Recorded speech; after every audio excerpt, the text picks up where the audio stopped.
নমস্কার। আজ এই জীবন ছন্দ পত্রিকার আমন্ত্রণে আসতে পেরে খুবই আনন্দিত। অনুষ্ঠানে উপস্থিত আমার সকল গুণীজন এবং ছোটদেরকে ভালোবাসা, স্নেহ।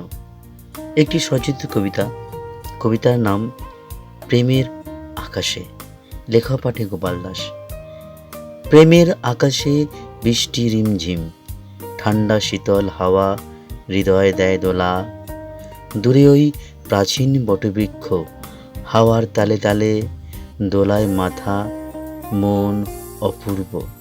তালগাছ দাঁড়িয়ে একা চুপচাপ, কদম ফুলের ভরা গাছ আনমনে খেলে।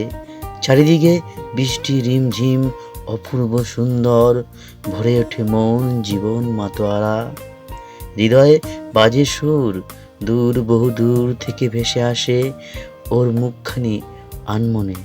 পাখির দল একটি তারে বসে ডাকে মিষ্টি মধুর সুরে মনের সাথীকে প্রেমে। ফুল ফোটে ঝরে যায়, কুড়িয়ে নেয় যখন যে পারে, সময় চলে যায় দূরে। ভাঙে মন দীর্ঘ অপেক্ষায় দিন গুনে, পাখি উড়ে যায় মন ব্যাকুল দৃষ্টিতে। তবে এখন মন নির্বাক, একটি পাথর, হাজারো ঝড় বাদল দিনে চুপচাপ।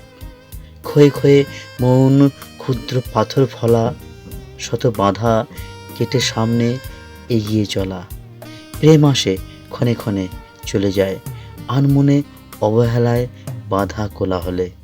প্রেমের আকাশে মন সাঁতরে পাড়ি দেয় আগামীর ডাকে, নতুনের সন্ধানে।